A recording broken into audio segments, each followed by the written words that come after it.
This is not the South, this is not the Midwest. This is the true West. The West of cowboys and of westerns. A landscape that America shares with nowhere else on Earth.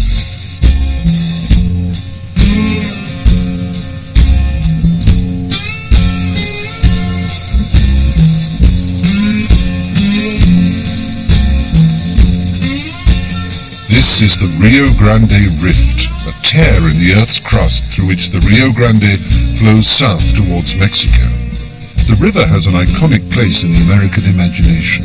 It marks much of the southern border, of course, but also the beginning of a new frontier west of the Rockies, a frontier that rolled ever westward as the pioneers, gold diggers, oilmen and homesteaders transformed in a matter of decades the lawless Wild West of legend into the most affluent and vibrant place on the planet.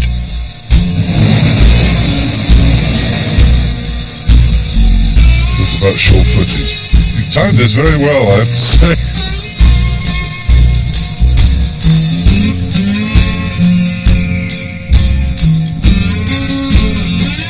From here in the foothills of the Rockies in northern New Mexico, I will drop into the spectacular deserts and canyons of Arizona, Utah and Nevada before crossing the Sierra Nevada mountains, finally to reach the Pacific Ocean at San Francisco, California. On the outskirts of Taos, a favorite haunt of artists and hippies, a very American phenomenon has sprung up on the semi-arid desert of the high mesas. The Earth ships have landed and put down their rather untidy roots. Born of the counterculture movement of the 60s and 70s, these eco-friendly dwellings are still in the forefront of sustainable housing, not least due to the inspiration and dedication of founder Mike Reynolds. We launched about 38 years ago into this realm and just kept going deeper because we kind of got our eyes opened by early media talking about clear-cutting timber and early oil shortage, talking about energy, and we just kind of moved in this direction. And then, of course, more timber issues, more energy issues, more water issues, more pollution issues, more garbage issues, more housing issues. So we just kept going. We saw we were on a path that could lead to our own safety in the future. Goodness me, the scale of it's so surprising. This one's a little larger scale than a typical home because we're trying to demonstrate a large portion of the square footage for food production. Including herbs, I see. Yeah, herbs and fruits and grapes. There's actually grapes starting over here, bananas, vegetables. Pretty much the idea is a family of 4 could live here with no utility bill whatsoever, be totally comfortable, have plenty of water, and plenty of food. You've got lots of bottles everywhere into the cement or into the adobe, is it?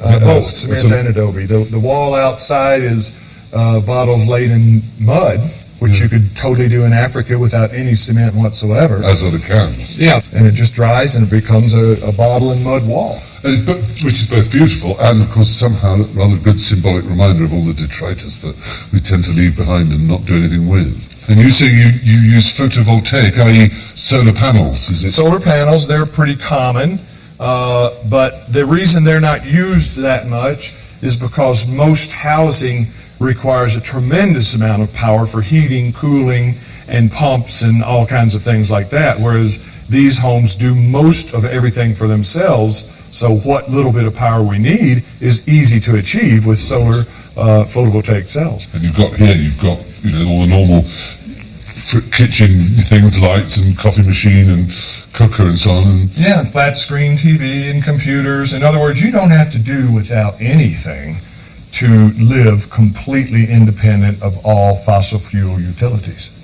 It's amazing. How is it done through there, the electricity? This back hallway is kind of a buffer zone between the living spaces and the exterior walls, and it does show how the walls are built in this home. They're earth ram tires.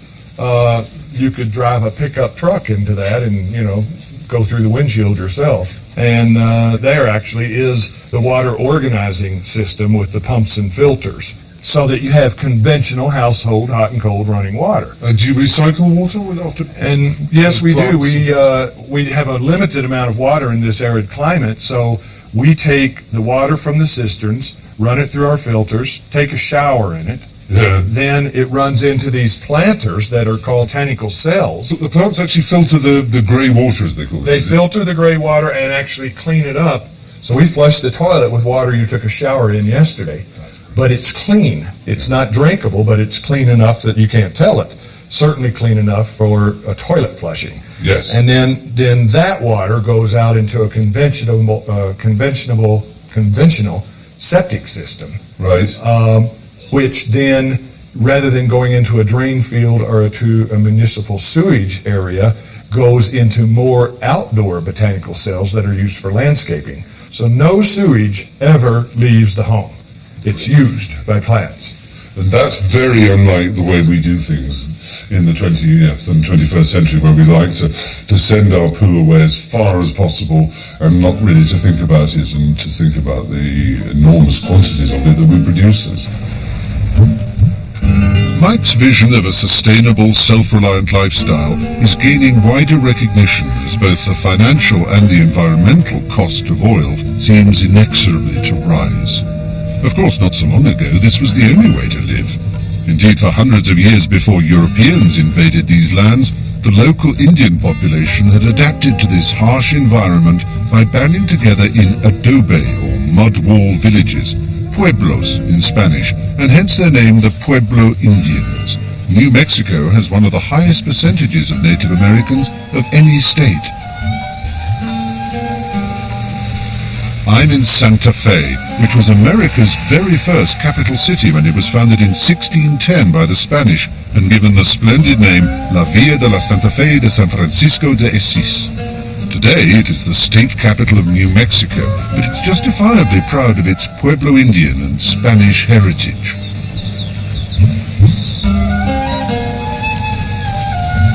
It is the architectural jewel in the crown of the Southwest, and even if the adobe style is a spot overindulged, it makes a change to be able to walk around an American city.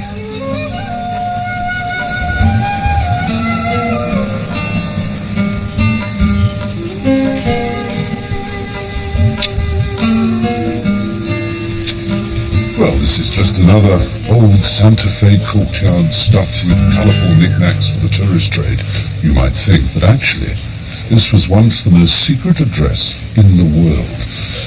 It was simply a post office box, 1663, and it was the only conduit for a rather special place in the mountains.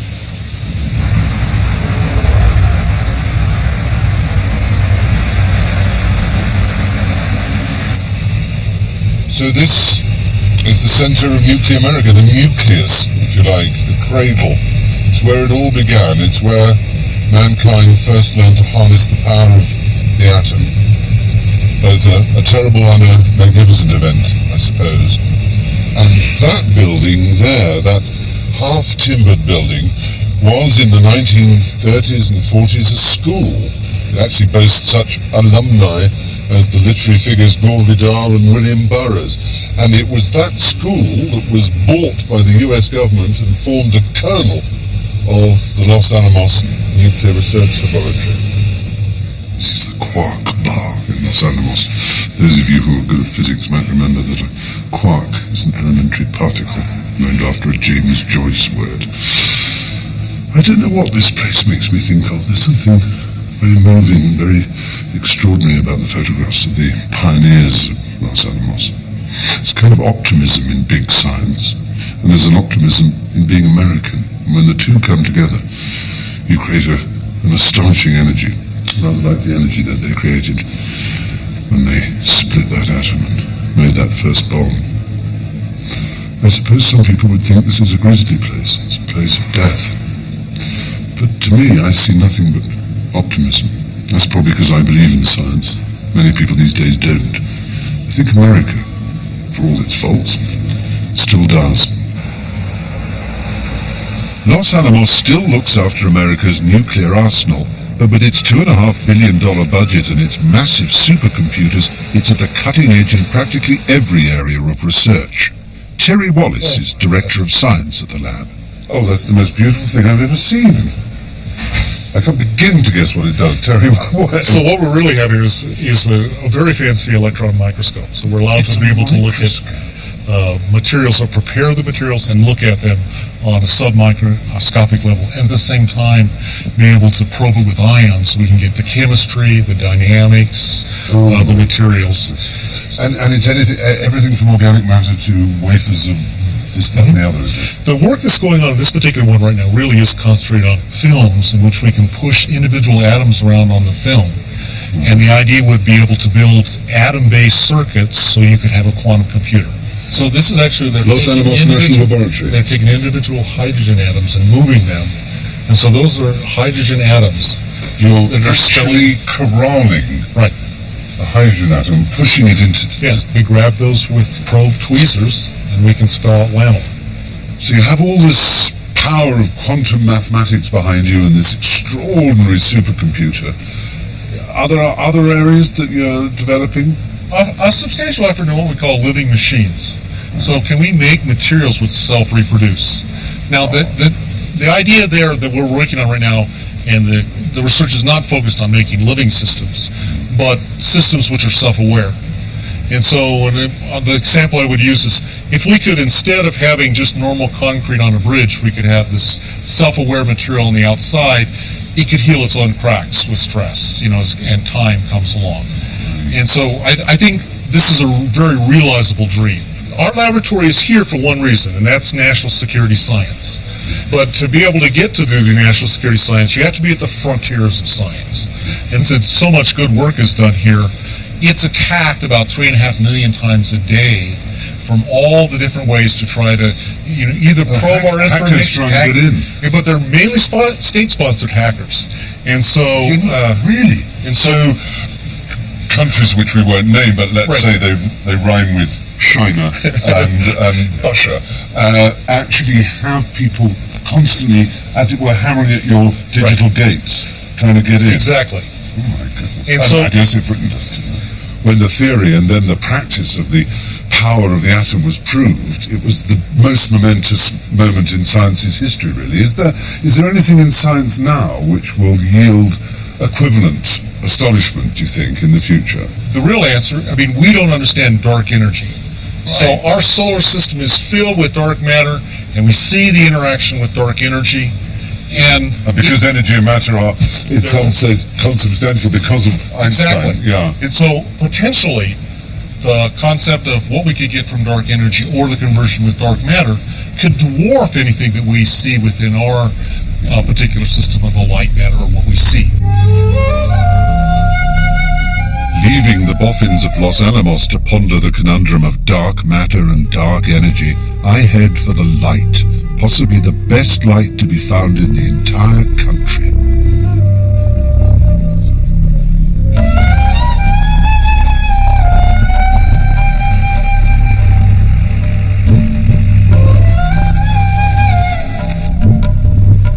This is Monument Valley, part of the Navajo Indian Reservation that straddles Arizona and Utah.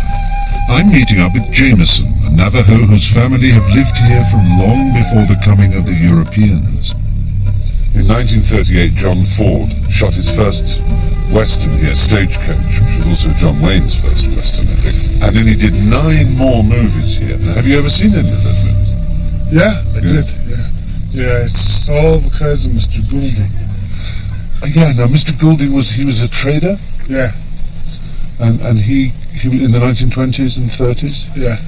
And how did he get John Ford here? Well, they said that he went around and took pictures of the valley, and then he made a trip down to Hollywood. And then he wasn't really accepted into the office, into the Hollywood, but he slipped the pictures underneath the door. So, when they saw that picture, they were like,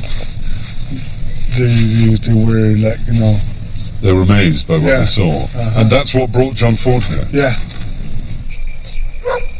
In the Hogan, the traditional home, Jameson's sister Sally has something to show me. What we do is, we want to make a basket. If we don't have material, we had to go out to Colorado or in Utah, but it's still like 300-400 miles. Really, this is where these trees yeah, grow? They have it. So you have to look for something long, like this one. Right. And it's going to be bendy. Yeah. Yeah, so are they quite young? Yeah, they're still... They're shoots. Yeah. And what's the name of the plant? This is called sumac. Sumac. And then what we do is split them, these 3 parts like this. It's a lot of work just to do this. But you have to know how to do that. If you don't, you just break them. Yeah. Oh, that's beautiful. Oh, it's like the pith, yeah. See, one shoot becomes 6 different parts. 3, but each one has the pith taken out and you discard it. So it's flat on one side, isn't it? Where you pulled out the pith. And then this is the one that we have to put it up and let it dry.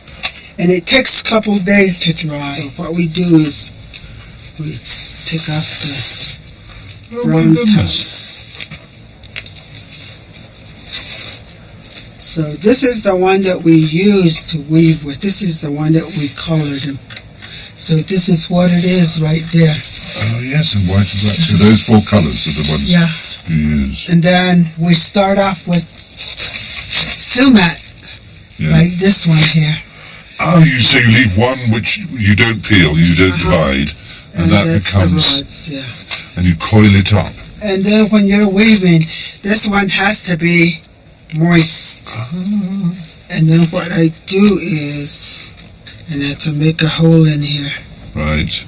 Will you let me have a try? Sure. I might well screw up. But you don't ever stab that finger by mistake, do you?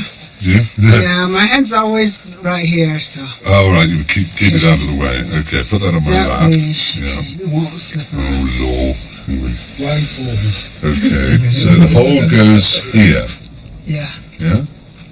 Don't poke your knees. Oh, no, they're going to go through. Oops. Oh, it's gone through. No, shoot. And that's going to go... I hope the hole's big enough. Oops. Now pull in the back. Got the other side there and pull. Yeah. Oh, I made my first loop. Is it an important source of income, this for you? Yeah. It is your major source. And the tourists, how much do you charge? I mean, because they seem very good value to me. Like if it's like a 20-inch, I sometimes sell it for like 3,000, 6,000. Yeah. 7,000. And I think it's fantastic. Have you got? Well, you've got ones here. Yeah, this one is called a traditional ceremonial basket, and they call it a wedding basket. Middle is the earth. Yeah. And this is the mountain, and this is the rainbow, and the clouds.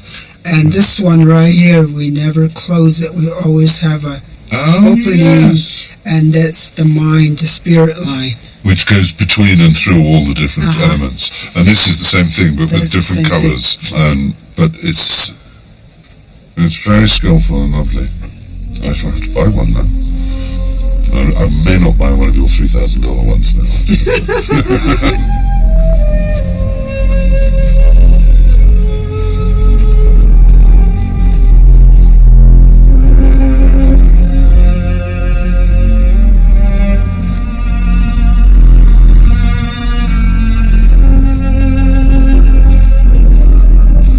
You can see why Ford was drawn to this place, and why Navajo, like Jameson and his family, have no desire to leave.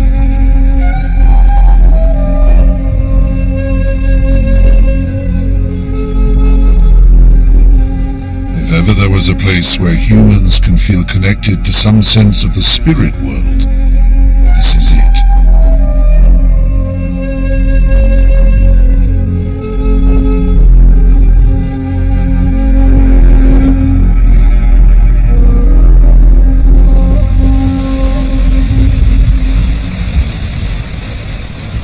Exposure to the spiritual always leaves me more than usually peckish. Jameson's wife, as the answer to my prayers. This is Navajo fried bread. Navajo fried bread, I mean. Make the best fried bread in all of East Los. Yeah. Family loyalty, I believe it. I think it's great that you all speak Navajo because I was up in South Dakota on the reservation with the Gala Lakota, and they were saying that 10% of the children speak Lakota now, and that's terrible, isn't it? Yeah. You lose the language. A few years back, they were saying that they had a complaint because of our kids kind of forgetting their language. Really? So You make it forget that now. They're in college and school, everybody learns. Yeah. You can go ahead and taste some. Look at those steaks. You know, I'm a bit tempted. Can I taste some of that? Yeah, you can all taste I'll some. tear a bit off. Oh my. That's as good as it gets. Oh. Oh. Light, it's fluffy.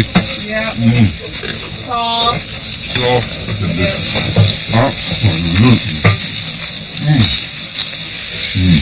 Good, isn't it? Here you can help yourself, all of you. Oh, the wine. Wow. Right, here is the plate. What a place to eat. What isn't it? Oh. Quiet. Yeah. Well, what's amazing to me is that you've managed to live here, right in the middle of Monument Valley, and have a private family life, while today there are probably, 1,000 tourists up there in cars going round, and you wouldn't know they were there, would you? Some they really want to step inside and talk to the family.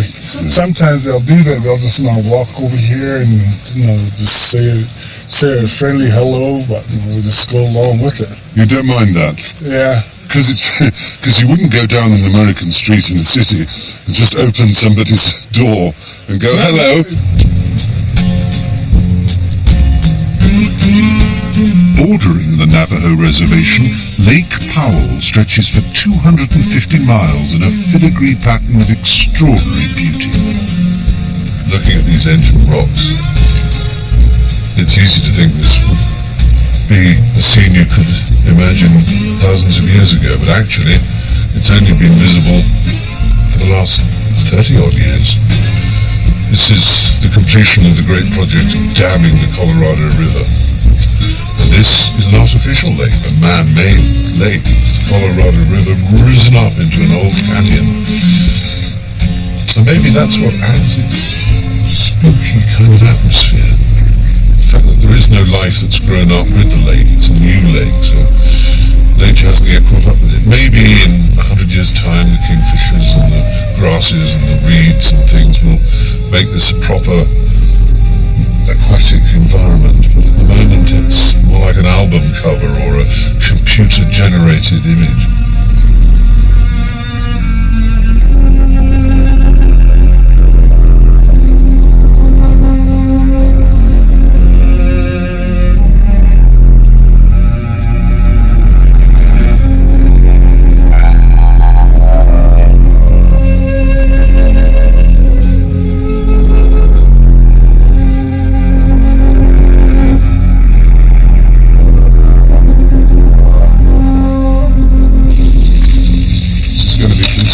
Eggy.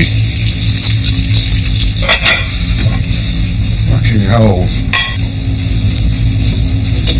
The one word in the American phrase, as you know, probably is over easy. And over easy is when you flip it over and just barely cook it just to get the runny bits off the top cooked. The problem with that is the word easy. How do I get that over? It's like, oh, come on. No, it's broken. Well, it's not exactly broken, but half the white's sheared off it, and if I flip that over, I guarantee it's going to burst in a...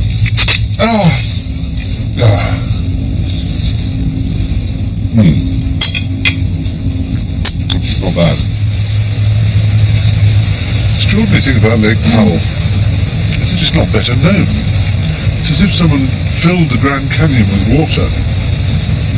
Admittedly, we're not high season now, but we're about the only boat in this huge stretch of water.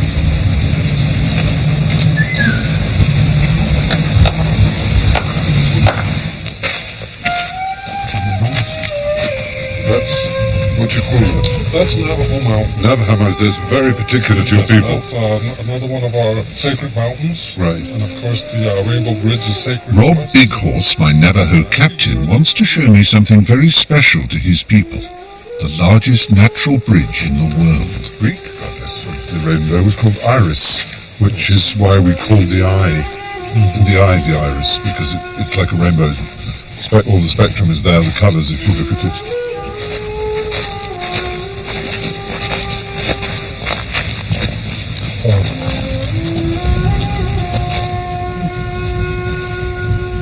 So would you like to tell me about the story of that? Legend has it that there was a little boy that got lost here, and to make it back across, the deities made a rainbow, and he made it back across, and after that they just turned it into stone.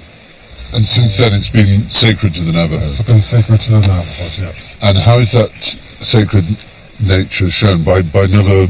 I never go over it or underneath it. Right. Yes. I read somewhere that actually you could fit the Statue of Liberty under there. Yes, you can. Western science has its own explanation. Yes. What is that? Is that it's called by wind or water? Or It's by water. water. So at one point the river, they say, was high enough to have carved this out through the rock? Yes. It just carved right through it, and there you have it. Absolutely staggering.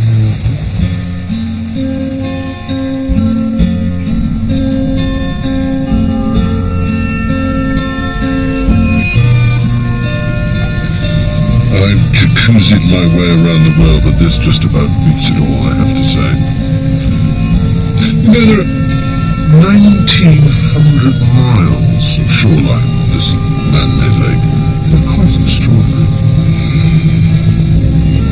Very American, isn't it, to do it in this kind of brash style. And I have to say there's a part of me that is entirely suited to this Mr. Toad-like way of getting around a lake.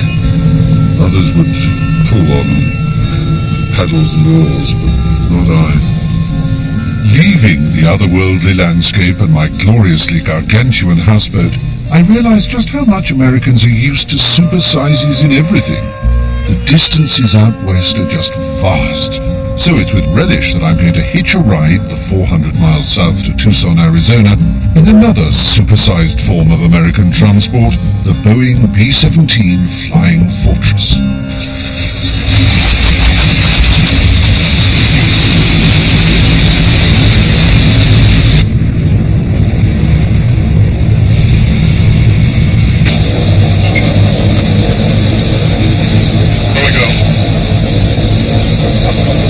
This is extraordinary. I've been on a British Lancaster bomber, but only so far as taxiing is concerned. This is the first for me to fly in a 1940s bomber.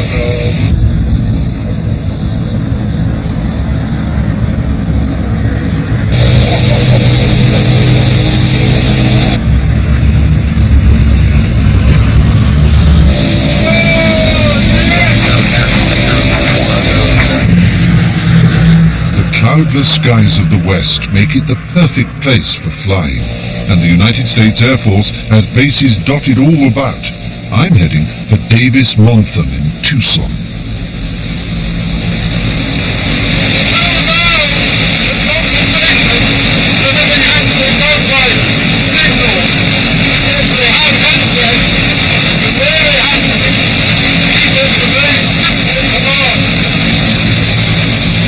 You know, the bomber crews had a really tough life. There was nothing glamorous or romantic about being a member of a bomber crew.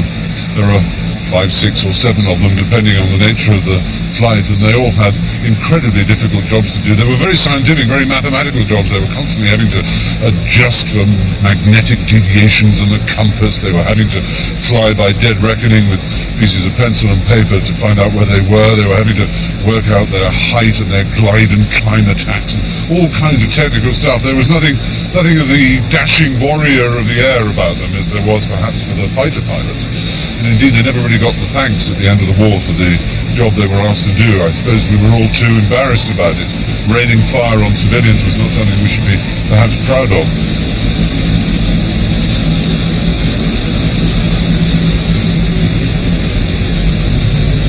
As you might imagine, there are quite a few Air Force bases throughout the West. The guaranteed hours of sunlight make it an ideal place to send young pilots for training. But there are other functions too, and this Air Force base is very special indeed. It's where American airplanes go when they're retired. Over 3,000 of them, worth an estimated $30 billion, injected with synthetic rubber and wrapped in protective cling film. But don't be fooled.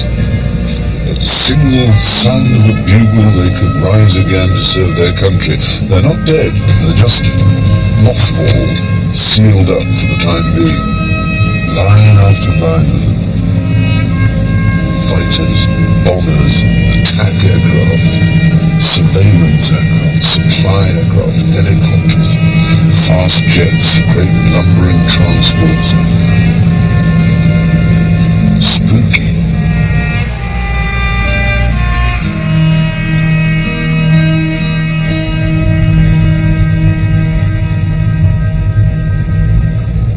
When I was a child, I used to think these tall cactuses were the entire invention of cartoonists. I didn't really believe there could be such a thing. And to see them now in virtual forests, such an iconic American sight, isn't it? It's called something like Carmengia gigantica, and they have white flowers and an edible red fruit, but they don't seem to be fruiting at the moment.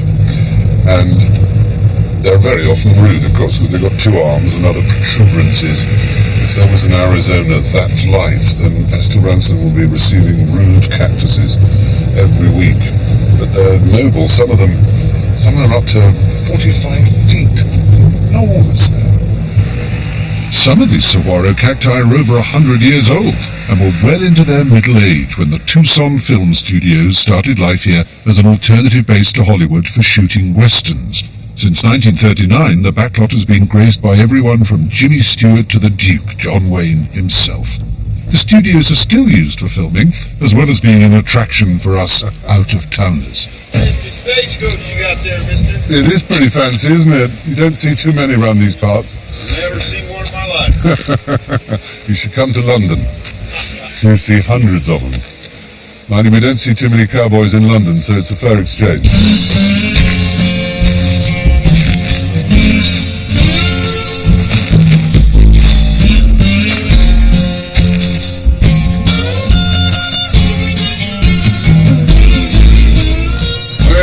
Fry. I thought I told you. We don't like your kind in this town. You see, me and my boys here, we run this town. We don't like you here. Yes, well, you've told me a number of things in the past, Marshal, and none of them have left me singularly impressed. Well, looks like we outnumber you 3-1. So I best you just get on your horse and ride out of my town.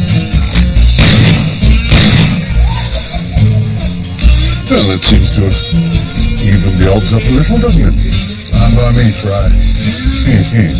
Wanted to kill you anyway. Really? Many have tried, Marshal. Few have succeeded. Only two in recorded time have succeeded in killing me, and even they didn't do it very well. I'll do it right this time. Make your move.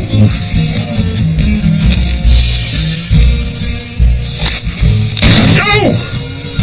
Oh! Oh, that hurt. Oh, it's all right. Oh, think about that next time. Excuse me, I think I may be having a death scene. Oh, sweet mother of mercy, is this the end of Stephen Fry? You win, Marshal. Yes, we showed that sheriff a thing or two, didn't we, Spinoza? He'd never even heard of phenomenology. Can you imagine such a thing? Let's see what this town has to offer us, shall we?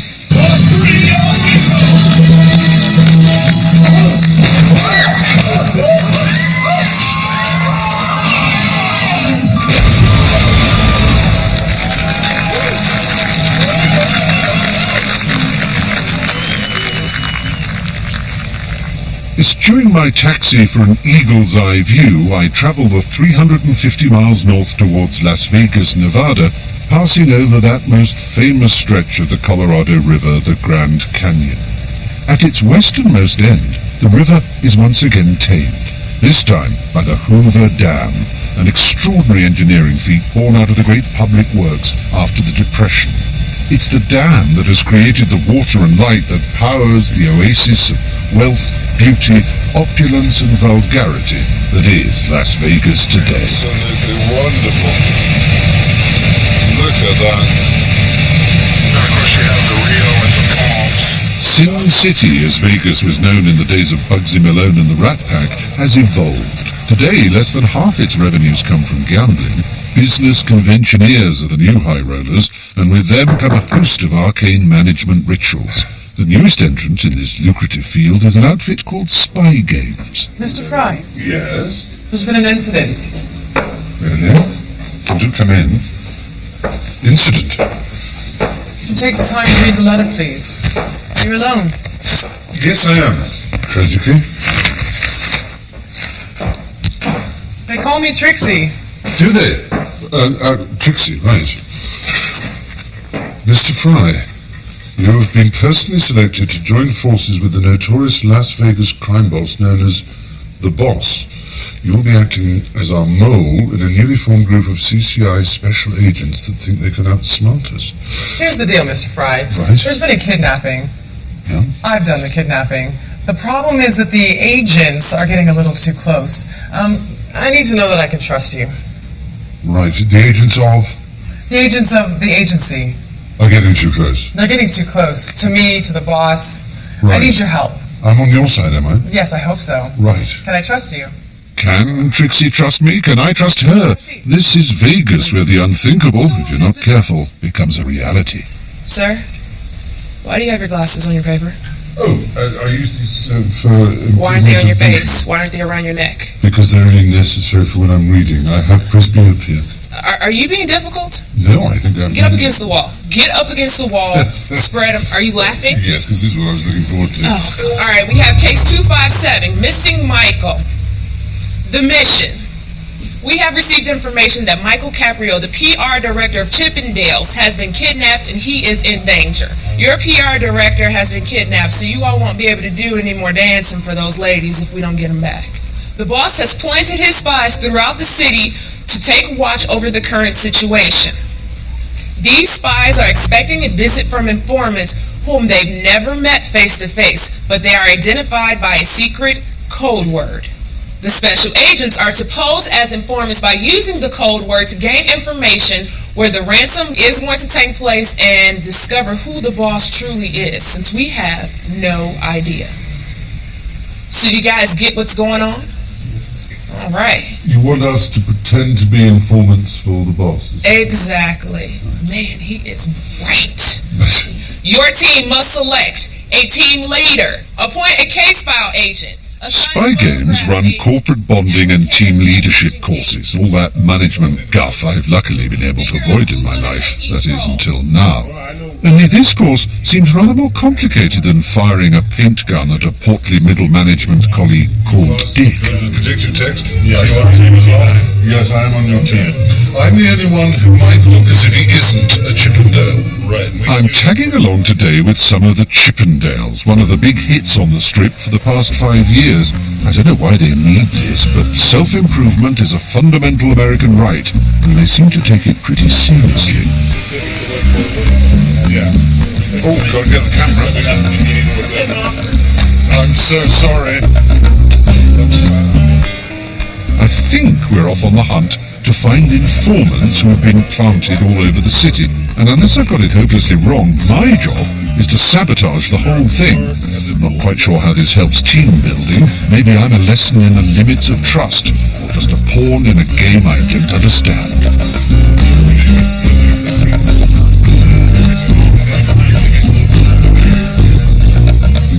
Excellent. This is fun, isn't it? Nice pool, nice day. Nice breasts. Anyway, what is abundantly clear is that Americans love this stuff and take it all on board without a hint of the sneering or cynicism that I fear my compatriots might indulge in. Not I, of course. The boss talks about a guy named Weiler a lot. Weiler, but I've never seen them together. The hostage exchange We have the phone number, the number of the picture. going to take place by the railroad tracks. In essence, it's like a treasure hunt, and baffled as I am, it's an amusing way to see some of the mega resorts that have taken over the strip. You've got the bureaucratic side of spying. You've got down pat. One clue solved, so we're off to another of the many themed casinos.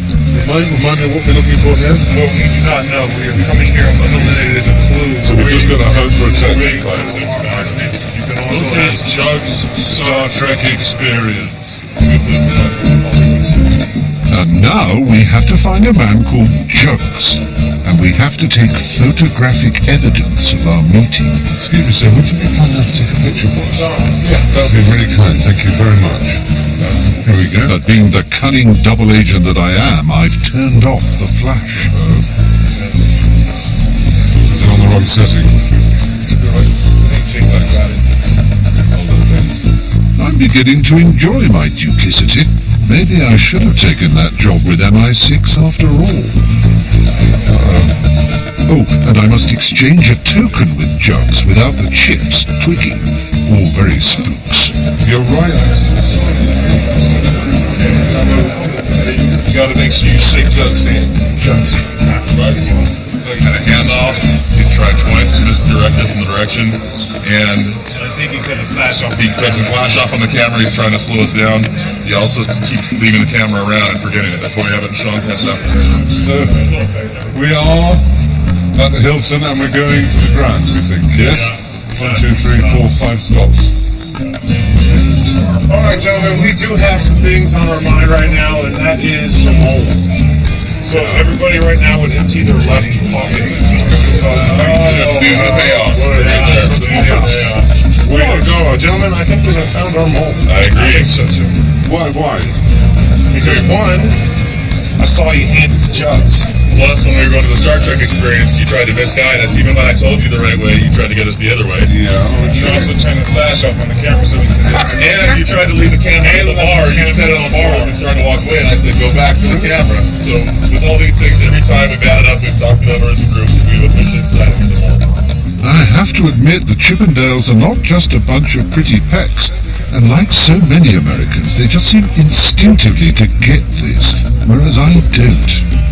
If only their foreign policy was this sophisticated. I'll fight for anybody. Well, we seem to be reaching the climax of this thriller. We think so far we've seen Weiler, that's the guy on the station. Yeah. I think maybe the boss who recruited us in the first place, is actually the boss. Plus is the one who recruited me as a mole, called herself Trixie.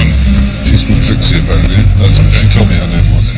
So we make the rendezvous and the game plays out, and of course it turns out that Trixie is probably the real boss, and oh, who cares? What's important is that the chips are better bonded, and I've at least learned that I'm no more cut out to be a spy than a Chippendale. Oh well, that's 2 more career doors slammed in my face. One of the lesser-known facts about Las Vegas is that, in some respects, you could say the city was founded not by the mafia, not by property developers, but by the Mormons, of all people, the Church of Latter-day Saints. When they founded their home city of Salt Lake back in the 19th century, they then sent out other Mormons towards California, and every 50 miles, which is as far as a telegraph could reach without needing a relay station, they would set up a community, a settlement of some kind. And on the way, the 50-mile marker hit this little place in the desert. It seems a very, very unlikely mixture, Mormonism and Las Vegas, but I'm actually going to what you might call a secret photographic shoot involving Mormons right here in the city of Las Vegas. How did you get this idea, Chad? It actually came to me last year. I was talking with a bunch of friends, and I thought, wouldn't that be funny if, you see the firefighter calendars, you got the police calendars, the Marine calendars. Well, what about Mormon missionary calendars? Yes, it's very tongue-in-cheek. It's very funny. It also has a really deep-rooted message about tolerance, about accepting, and about tearing down those religious barriers. Is this the kind of thing that might cause the elders to frown and raise eyebrows, if you can do the same at the same time? No. I think if we went any past this, they might, but, we're not doing anything that they could down upon, and we're not breaking any rules, so. No, right. What about the structure of the church, like in our Church of England or the Episcopalian churches, it's called in America, there are bishops and priests and, there's a hierarchy. Yeah, is there a hierarchy? You have elders or? Yes. There's the prophet who oversees the whole church. Oh, so there is an equivalent of a pope, the absolute head. Correct, yeah. We wanted to speak kind of real angelic look, because that's like a belief, the Mormon beliefs are based on a lot of angels. There is this thing about celestial the celestial kingdom. Yeah. So you could become that. Right. No, well, it's more than just becoming an angel. Yeah. It's actually becoming resurrected. So the Mormon beliefs are, we live here on earth, we get a body, flesh and bone, you die, and then through the grace of Jesus, you're resurrected. Right. So it is a Christian church. Yes. Yeah. And then one of the core beliefs of Mormonism, which causes a lot of controversy with other Christian faiths, is the fact that Mormons believe that they can actually become like God and become a god of their own universe as well, like the God of our universe. So, in a strange way, science has at least vindicated the possibility by suggesting there could be an infinite number of universes. It's interesting because the Mormon Church is very conservative, but their beliefs are very radical. It's an interesting point. You're absolutely right. It's that mixture of the straight-laced sort of attitudes of no sex before marriage, no drugs, including alcohol, tobacco, caffeine, even quite minor ones like cups of coffee or Coca-Cola. Yet, on the other hand, the most extravagant beliefs for the future and in the nature of celestial transcendence and angelic beings and beatific, seraphic and cherubic hosts. What language did you just talk to? You lost me like about 20 words ago. Oh, I'm sorry about that. So do you think you'll have a career in the church, or will you have a... No, I don't have the personality for it. Really? When you say that? What sort of personality do you need then? I think you need a little more strict personality, a little more not smiling. Do you think there's actually prejudice against Mormonism in America? I really do believe that Mormons are looked at as a second-rate citizen. I think some of the prejudices are just lack of education. Like as far as the gays and as far as the polygamists, they think that we believe certain things which we don't. Yeah. There's a moment when you have to mention to someone. Right, and they're like, oh, and they may not, you see it on your face, but you feel it. You feel that, weird, or people just go, oh, okay. Yeah, sometimes people ask me how many kids I have or how many wives I have, or stuff like that. Yeah, so you just get used to that. I just laugh. Rolls off you, yeah. I mean, you are a proselytizing religion, though, aren't you? Right. You do want to convert the rest of the world to Mormonism, unlike Judaism. Right, yeah, no, that's their mission. The mission of the church is to bring people in. Yeah, and I suppose some people would object to that. I mean, there is some people who just don't like the idea that they're going to be preached to. Oh, absolutely. I don't like to be preached to. Who likes to be preached to? And I think the mission of missionary work is not to necessarily go and convince people. It's to find those people who are looking for something, looking for answers.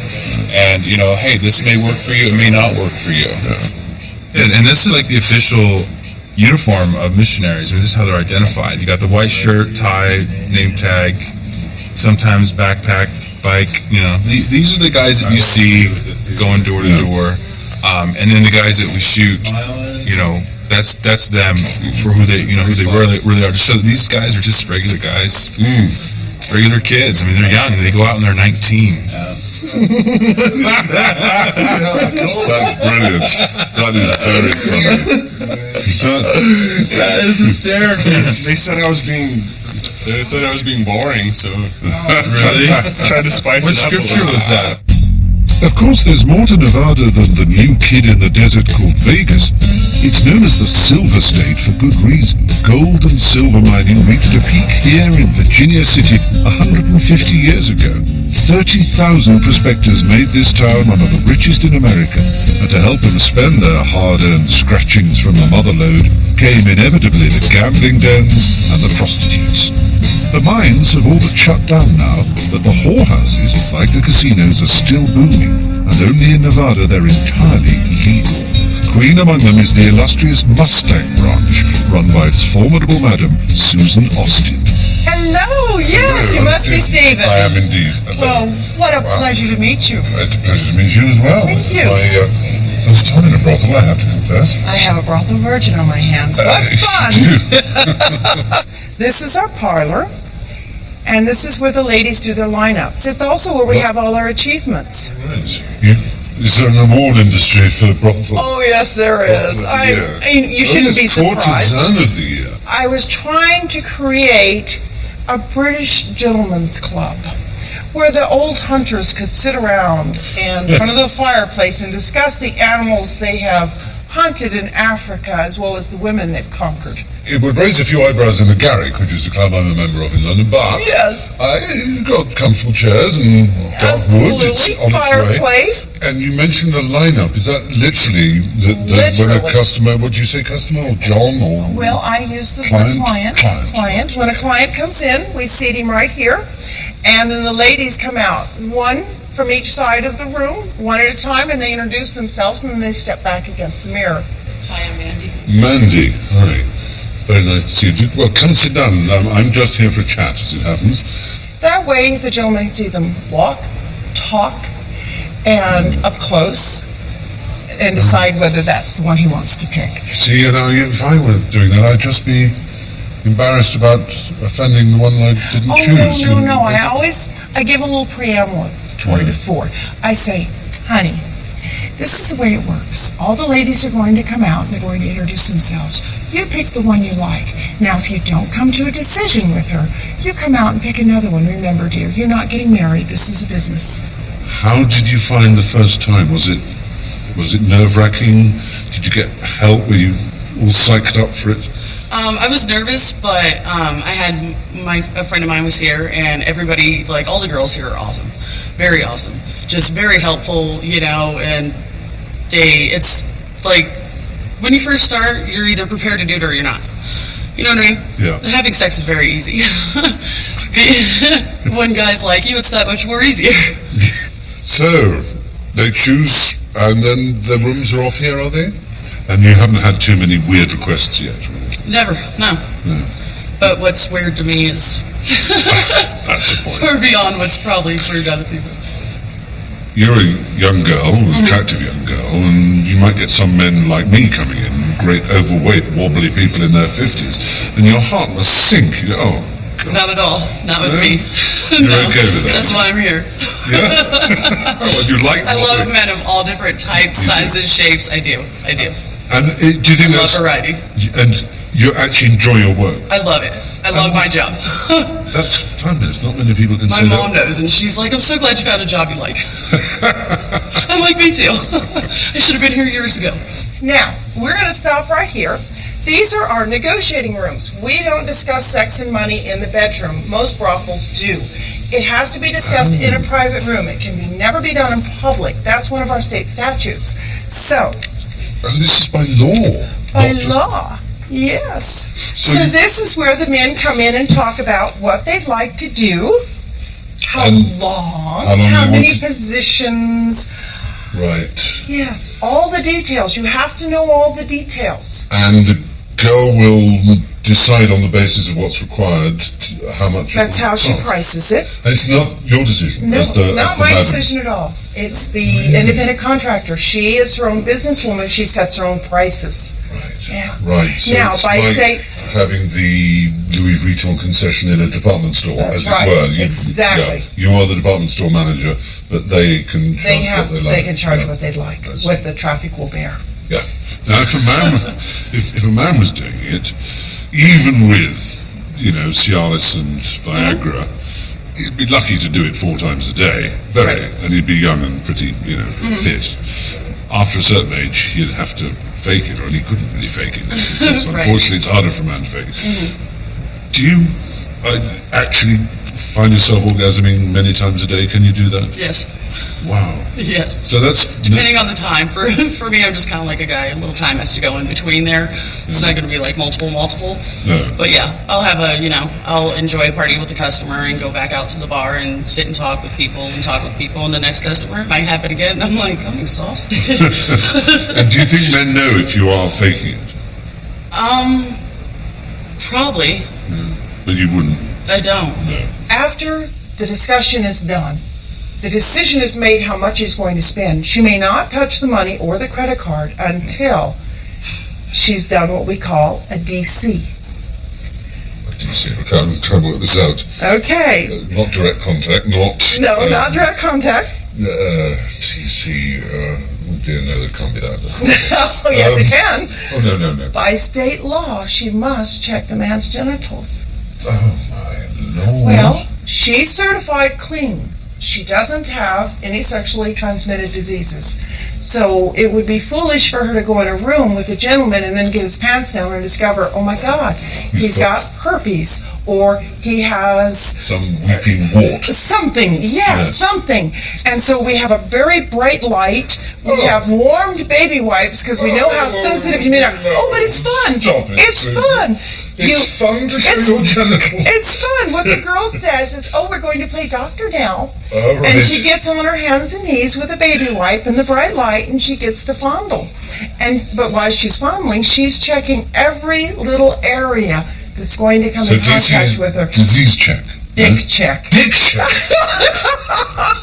I am really offending your British sensibilities, I can tell. It's a little eye-watering, I have to say. What would happen, though, if you met a man, either who was a client or just a man you happened to meet in some other way, whom you completely fell for, who became the man? Would you still want to carry on working? Yes. Right. If he was the man, he would have to accept that fact. So we're first going to go into the Italian suite. Oh my word, this is very grand. Isn't this wonderful? This is not what I expected at all. No, not at all. This is like a 4-star hotel. Are there many advantages to legalized prostitution, then? When you control something like this and you make it legal, you have state statutes, you have federal statutes, everything that guidelines how you operate. So the girls have safety checks. They use mandatory condoms. Everything is done in a very legal, very safe manner. This is a mini Hawaiian vacation. Complete with chickens on the ground. It's extraordinary. The monies that are paid to the ladies now are taxable, so they become a productive member of society. They don't have a pimp beating them up, stealing their money. They're actually independent businesswomen. This is a wonderful sexual aid. Multiple positions. You just have to use your imagination. And if that doesn't work, we have a DVD on it. I think I really need it. I don't think I can get in position one. So it's a win-win when you legalize. But, as in Holland, you have to set the guidelines in, and they have to be guidelines that are enforced and properly done. Now we're at the Asian suite. Asian suite. Now, Asian suite. Oh, my goodness. Chinoiserie go-go. Look at that. Oh. It is the oldest profession in the world. You can only hide it by not making it legal. It goes underground. Yeah. And the beautiful double-sized California king bed. That is... Now, that's a playground. You could party on this bed, couldn't you? Really? Yes, you could party on this bed and never run out of room. And I've had quite a few groups who have.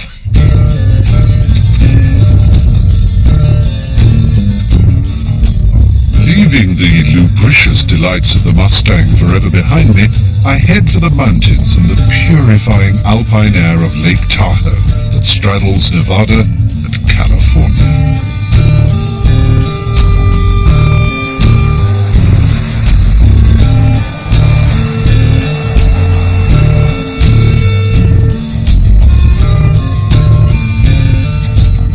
Once over the Sierra Nevada mountains, it's California with the scent of the ocean to lure me on.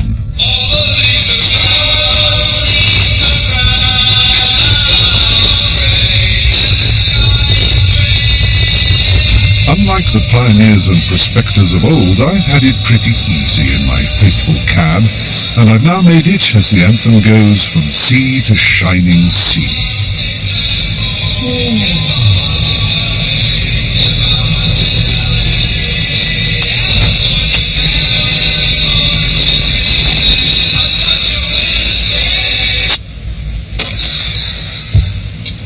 There we are, the Pacific Ocean.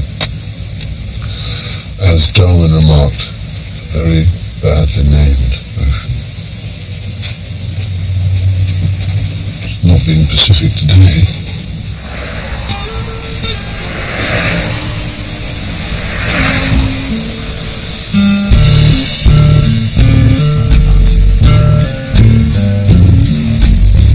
It seems a long, long time ago and a lot of miles since I saw that first sunrise in Eastport, Maine, but the journey is still far from over. In the next episode, I discover the delights of San Francisco, travel up the Pacific coast, meet vintners and dope smokers, encounter Sasquatch believers and old believers, go hunting for whales and swimming with sharks.